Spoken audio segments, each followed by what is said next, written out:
금문교라고 하는 긴 다리가 있습니다.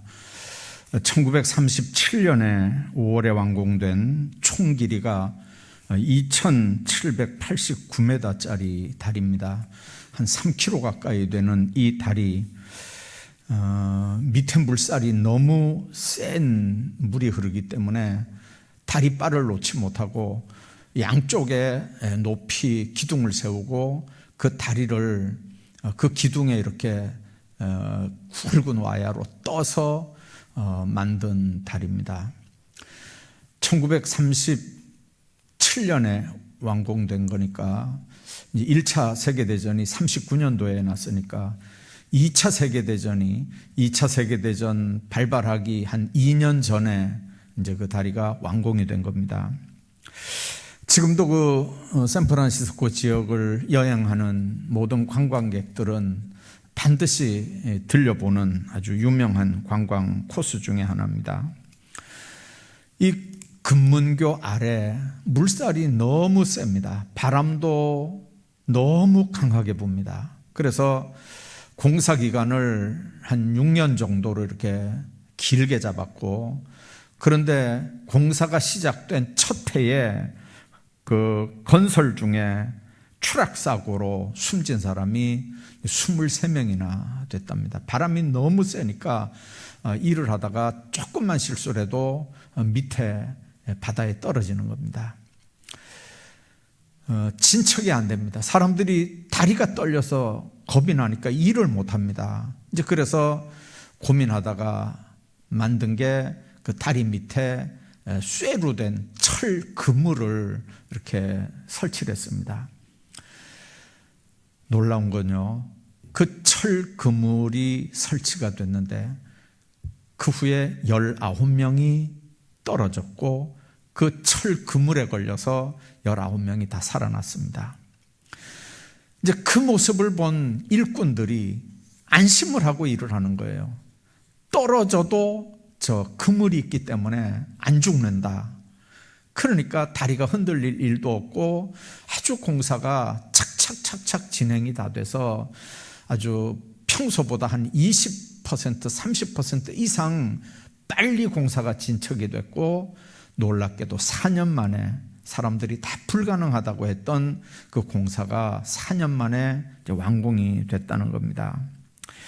여러분들, 하나님이 내 생명을 주장하신다. 하나님이 지금 나와 함께한다. 하나님이 나를 지켜주신다. 이런 믿음은 험한 세상을 살아갈 때 우리 모든 하나님의 백성들에게 바로 이 안전 그물망 같은 겁니다. 떨어져도 주님이 날 받쳐주신다. 내가 실수해서 어려운 일을 당해도 주님이 날 지켜주신다.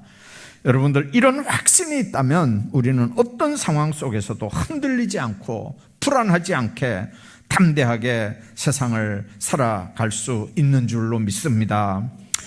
성도들에게 이런 믿음이 생기고 이 믿음이 성장하는 건 이렇게 우리 앞에 놓인 여러 가지 어려운 문제들을 하나씩 이렇게 극복해 가면서 믿음도 생기고 믿음도 성장해 가는 겁니다. 그런데 사탄은 우리 하나님의 자녀들이 어떻게 하든지 믿음에 이르지 못하게 합니다.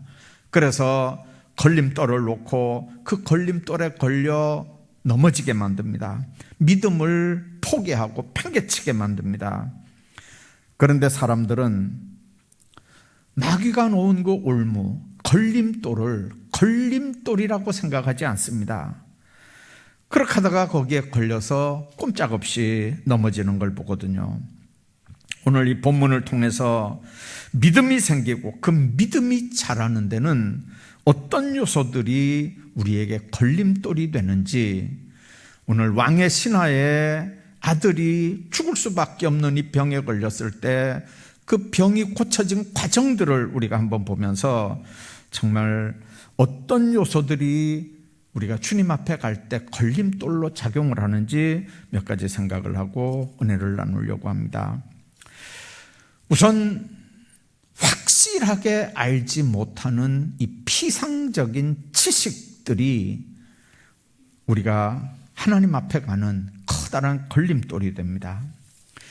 피상적인 지식이 뭡니까? 대충 아는 거예요. 확실하게 알지 못하고, 그렇다고 전혀 알지 못하는 것도 아니면서 그저 껍데기만 아는 이제 그런 지식. 예수님이 지금 갈릴리 오셨습니다. 많은 사람들이 예수님을 영접했거든요. 그런데 44절 말씀을 보면 예수님께서 이렇게 말씀을 합니다. 선지자가 고향에서는 높임을 받지 못한다. 지금 예수님이 영접을 받으셨거든요. 사람들이 환영을 했거든요. 근데 예수님 하시는 말씀은 영접은 받으면서도 높임을 받지 못한다는 거예요. 주님이 지금 마음속에 섭섭한 건 영접을 받는 게 아니에요. 환영을 받는 게 아니에요. 높임을 받는 거예요. 뭘로요? 메시아로 인정받고 메시아로 높임을 받는 걸 원한 거예요. 여러분들, 예수님 이 사건 전에 이제 사마리아 성에 사건이 있었습니다. 거기서는 예수님이 행하신 어떤 표적도 나타나지 않았습니다. 그냥 예수님이 수가성 우물가에서 물길로 온 여인과 대화하면서 그 우물가 여인을 통해서 복음을 선포했고요. 그 여인은 많은 사람들에게 가서 내가 메시아를 만났다, 와서 봐라. 그래서 많은 사람들에게 복음이 증거됩니다. 그 많은 사람들이 예수님 말씀을 들으면서 자기들과 함께 유하기를 청했다고 그랬습니다. 그 말은 영접만 받은 게 아닙니다. 예수님이 메시아라고 하는 확신이 있으니까 그들은 영접만 한 게 아니고 예수님을 메시아로 인정하고 높이는 그런 삶의 모습들이 수가성 사마리아에서 있었거든요. 그런데 이 가버나움 사람들은 뭡니까? 예수님이 목수의 아들로 아버지 요셉을 도와서 어릴 때 목수 일을 했던 그 어린 시절을 다 눈으로 봤습니다. 공생에 들어오기 전에 인간 예수를 이 가버나움 사람들, 갈릴리 사람들은 너무 잘 알았습니다. 그러나 우리가 아는 대로 그들이 알고 있던 건 예수님의 공생의 전입니다. 예수님의 일생 가운데 지극히 일부에 지나지 않는 시간들입니다. 근데 그런 걸로 예수님에 대해서 전부를 안다고 생각하는 거예요. 그래서 예루살렘에서 일어나는 엄청난 기적들, 행한 표적들 보면서 수많은 무리들이 예수님 따라다니는 걸 보면서 인기 있는 탤런트 영접하는 정도로 예수님을 환영하고 모신 거예요. 그러나 그들이 예수님을 메시아로 영접하거나 메시아로 높이는 일은 없었습니다. 왜 그렇습니까? 예수님에 대해서 껍데기로만 일부분만 알았기 때문에 그렇습니다. 여러분들, 바울만큼 예수님 만나기 전에 율법이나 성경을 잘 알고 또 하나님을 나름대로 사랑했던 사람은 아마 없습니다. 바울이 다메섹에서 예수님 만나기 전에 그 지식과 열심으로 하나님 사랑하는 그 사랑으로 바울이 했던 일이 뭡니까? 사울이었을 때요, 예수 만난 사람들을 잡아 죽이러 다니는 일을 했습니다. 바울 입장에서는 하나님을 사랑하는 사람이 해야 되는 일이 저 나사렛 예수를 추종하는 사람들을 잡아 죽이는 일이, 그게 하나님 앞에 점수 따는 일이라고 생각한 거예요.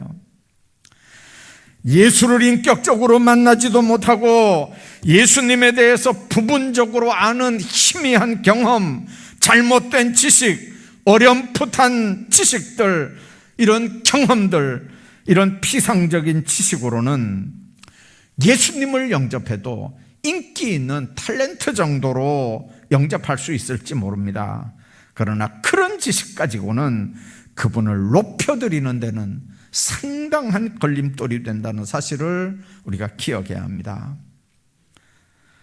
그래서 바울은 예수님을 만난 다음에 그의 엄청난 지식을 다 배설물처럼 여겼다, 그렇게 고백합니다. 그 지식이 예수님을 아는데 해방거리가 되는 거예요. 그 그 지식이 예수님께 나아가는 일의 회방거리가 되는 거예요. 그 가말리엘 문화에서 당대 최고로 배운 학문이 예수가 메시아라고 하는 걸 인정할 수 없는 거예요.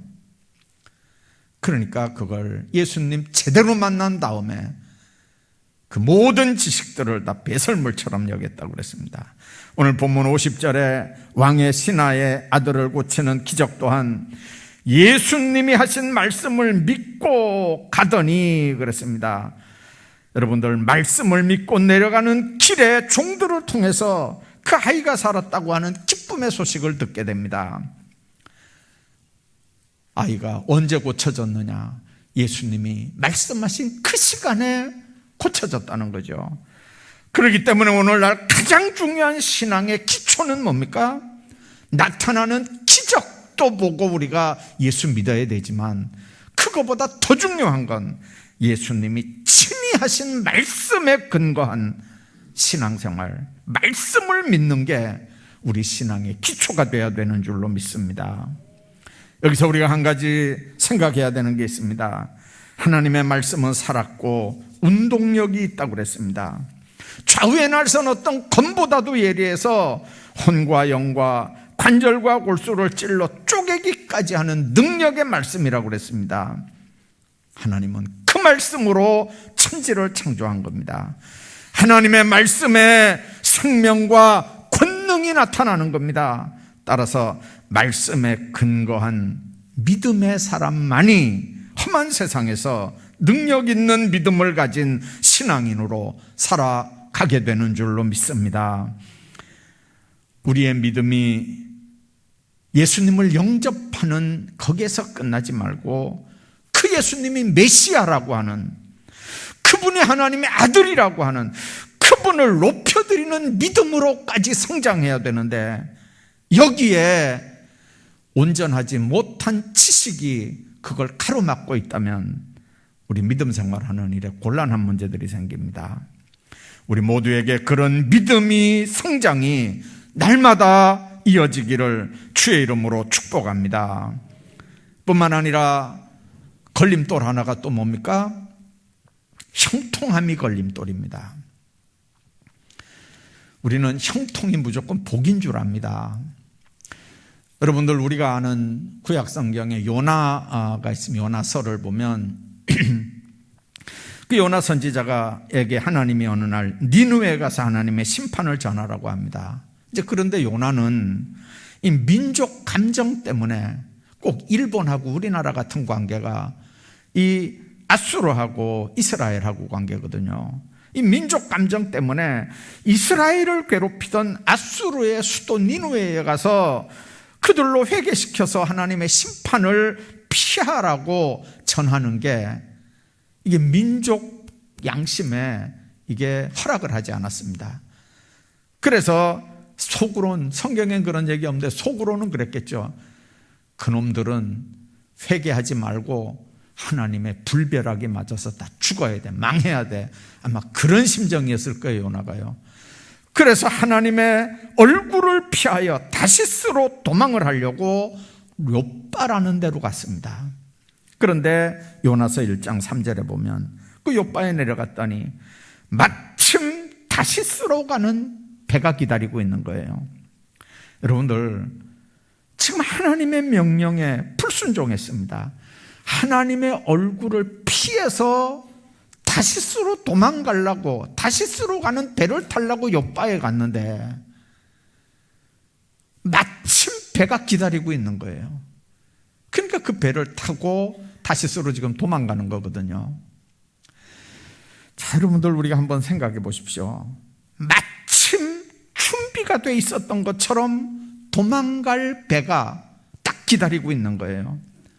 세상 말로 하면 너무 일이 착착 잘 풀리는 거예요. 아주 만사가 형통한 거예요.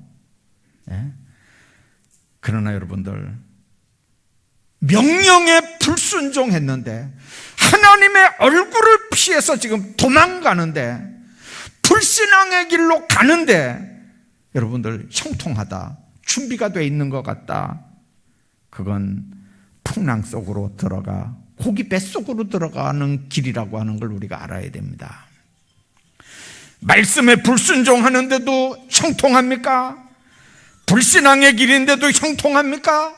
그렇다면 만사 형통한다고 좋아할 게 아니라 그 길은 축복의 길이 아니고 죽음의 길이라고 하는 걸 빨리 깨달아야 됩니다. 오늘 본문의 주인공, 지체가 높은 왕의 신하입니다. 세상 말로 잘 나가는 사람입니다. 그러니까 평소에 예수님에 관해서 관심 가질 이유도 없고 예수 믿을 이유도 없었던 사람이죠. 자, 그런데 그는 오늘 예수님 찾아와서 그 아들이 지금 죽을 병에 걸렸다고 예수님께 살려달라고 지금 매달리고 있는 겁니다. 여러분들, 아들 문제가 아니었다면 이 사람은 평생 예수님께 안 나올 수도 있는 사람입니다. 자, 그런데 고난이 있었기 때문에, 아들이 죽어가는 절박한 상황이기 때문에 너무 답답하니까 할 수 없이 지금 예수님 찾아온 거거든요.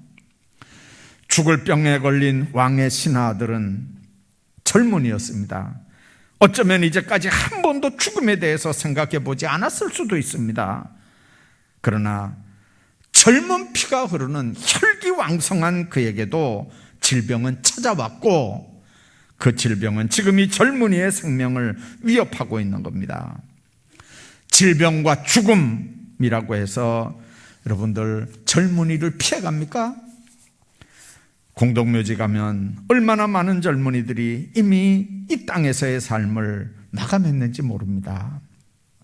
하나님께서 창조하시는 이래 인간이 죽어서 장사한 최초의 무덤은 그 주인공이 아담이 아니고 아담의 아들 아벨이었다는 걸 우리가 기억해야 합니다. 아버지가 아니라 아들이 먼저 죽었습니다. 아들을 먼저 보내는 그 부모의 심정이 어땠을까요? 저는 며칠 전에 31살 된 아들을 먼저 천국에 보내고 부모의 그 애절한 심정을 담아서 하나님 앞에 특송하는 모습을 이렇게 지켜본 적이 있습니다. 서울대병원에 입원했다가 코로나에 확진된 간호사에 의해서 이 코로나에 감염이 됐어요, 아들이요. 그래서 코로나에 걸려서 병원에 입원했다가 31살짜리가 죽었어요. 그 얘기를 하면서 하나님 앞에 찬양을 하는 거예요. 그 찬양의 내용이 뭐냐면 지나온 날들 생각하면서 그게 모두 하나님의 은혜였다고 그렇게 찬양하는 거예요. 여러분, 지금 세상에서 답답할 게 없는 왕의 신하 같은 그런 자만에 우리가 빠져 살진 않습니까? 특히 자녀를 둔 부모들은 절대 그렇게 자만하며 세상 살면 안 됩니다. 아직은 내가 젊고 혈기왕성하다고 하는 그 사실 하나만을 믿고 함부로 내 인생은 내 거라고 얼마든지 내가 설계하고 내가 살아갈 수 있을 것 같이 내 인생의 주인공이 나인 것처럼 그렇게 살아가진 않습니까? 지혜로운 사람은 아직도 살 날이 많이 남았다고, 나는 아직 기회가 많이 남았다고 그렇게 장담하며 살지 않습니다. 그런 일들은 어디까지나 우리의 희망사항 뿐이지 어느 누구도 그걸 보장해 주지 않습니다. 우리는 언제 하나님의 부르심을 받을지 아무도 모릅니다. 내일이라도, 아니 오늘 당장이라도 오라고 하면 하던 일손 다 놓고 가야 되는 게 우리 인생 아닙니까? 오늘 당장 우리가 예수님을 나의 구주라고 믿고 고백해야 되고 하나님을 향한 믿음이 있어야 되는 이유가 바로 여기에 있습니다. 아들의 생명을 위협하는 질병과 고난, 시련들이 왕의 신하로 하여금 예수님께 나아가도록 만들었습니다. 특별히 아들의 생사 문제가 달린 이 문제로 예수님께 지금 나아가는 겁니다. 그렇다면 여러분, 그 고난을 저주라고만 생각해서는 안 됩니다. 우리가 당하는 고난, 우리가 당하는 시련, 우리가 당하는 아픔, 그런 것들 속에서도 우리를 향하신 하나님의 사랑의 메시지가 담겨 있다는 걸 우리가 알아야 합니다. 그렇게 안 하고도 하나님 앞에 돌아오면 얼마나 좋겠습니까? 그러나 돌아오지 않으니까 그렇게 해서라도 우리로 하여금 생명의 근원이 되시는 예수님을 찾게 만드는 게 하나님의 은혜인 줄로 믿습니다. 다윗은 한나라 왕으로 시를 참 많이 쓴 사람입니다. 시편에 보면 엄청 많은 시가 다윗이 쓴 시들입니다. 그 시 가운데 우리의 심금을 울리는 그런 많은 주옥 같은 시들은 그가 행복할 때 왕궁에서 편안하게 쓴 시가 아닙니다. 대부분 광야에서 온갖 고난과 싸우면서 썼던 시들입니다. 평탄한 삶들보다 고난이 오히려 우리로 하여금 하나님을 찾게 만들고, 그것 때문에 우리 믿음이 점점 하나님 앞에 자라간다고 하는 사실을 기억해야 합니다. 돌아온 탕자 얘기 여러분들 아시죠? 탕자가 아버지를 찾은 시점이 언제입니까? 그 인생이 잘 나갈 때입니까? 돈이 흥청망청할 때입니까? 그 돈 때문에 주변에 친구들이 많을 때입니까? 아닙니다. 먹을 게 없어서 추린배를 움켜쥐고 그때 비로소 아버지께로 돌아옵니다. 배가 덜 고팠을 때는요, 그래도 아직 견딜만 할 때는 돼지나 먹는 취업나무 열매를 찾는 거예요. 아직 덜 답답해서 그래요. 그러나 취업나무 열매까지도 못 먹을 상황이 되니까 아버지를 결국은 찾을 수밖에 없잖아요. 여러분들, 이게 바로 우리 인생입니다. 평탄함, 형통함, 풍성함은 하나님 안에 있는 사람들에게만 복입니다. 하나님 밖에 있는 사람들에게 평탄함, 형통함, 풍성함은 오히려 그것 때문에 하나님을 찾을 필요를 못 느끼게 하는 커다란 걸림돌이 된다고 하는 사실을 우리가 기억해야 합니다. 세 번째 우리가 또 생각해야 되는 부분은 내 생각, 내 경험, 내 지식, 내 방법이 믿음이 성장하고 하나님께로 나아가는 일에 걸림돌이 될 수 있습니다. 오늘 이 47절에 죽을 병 걸린 아들을 둔 아버지가 예수님께 나와서 뭐라고 합니까? 내려오셔서 내 아들의 병을 고쳐달라는 거예요. 내려오셔서. 자기 생각에는 예수님은 이쪽에 있고 자기 아들은 이쪽에 있으니까 내 아들이 있는 쪽에 예수님이 빨리 와서 내 아들 좀 고쳐달라는 거거든요. 49절에도 보면 주여 내 아이가 죽기 전에 내려오십시오. 좀 빨리 내려와 달라는 거예요. 빨리 와서 내 아들은 머리에 손을 얹어 안수기라도 해주면 내 아들이 나을 수 있겠다, 그 얘기입니다. 자기 방법대로, 자기 생각대로 여러분들 자기 아이를 예수님께서 고쳐주기를 원하는 그 모습은 구약성경의 나만 장군하고 비슷하잖아요. 열왕기하 5장에 보면 나병에 걸린 나만 장군이 엘리사를 통해서 병 고침 받는 장면이 소개가 됩니다. 이 아람의 군대 장관 나만이 말들과 병거들을 거느리고 아주 당당하게 엘리사 집에 도착을 했습니다. 그런데 자기 생각에는 이 엘리사가 하나님의 선지자가 나와서 굽실거리고 좀 잘 이렇게 대접도 하고 이렇게 할 줄 알았는데 나오지도 않고 사환 보내가지고 저 요단강에 가서 7번 씻으면 낫는다, 이렇게 정갈만 하는 거예요. 여러분들 얼마나 자존심이 상합니까? 얼마나 속이 기분이 나쁩니까? 그래서 화가 나서 물러갑니다. 내 생각에는 저가 내게로 나와서서 그 하나님 여호와의 이름을 부르고 당처 위에 손을 흔들어 나병을 고칠까 하였도다 하면서 몸을 돌이켜 분한 모양으로 분노하면서 떠나려고 합니다. 왜 그랬습니까? 나만의 지식으로는, 나만의 생각으로는, 나만의 경험으로는 엘리사가 자기에게 와서 아픈 자리에 손을 얹고 안수기도를 하면서 하나님의 이름으로 주문이라도 좀 외우고 뭐 이렇게 해서 나병을 고쳐 줄 알았단 말이에요. 그런데 엘리사의 생각, 경험, 지식, 방법이 틀려먹었다는 거예요. 코빼기도 안 내밀죠. 말로만 요단강에 가서 7번, 아니 요단강은 자기네 나라의 강이 바르발강 같은 데가 요단강보다 훨씬 더 깨끗하다는 거예요.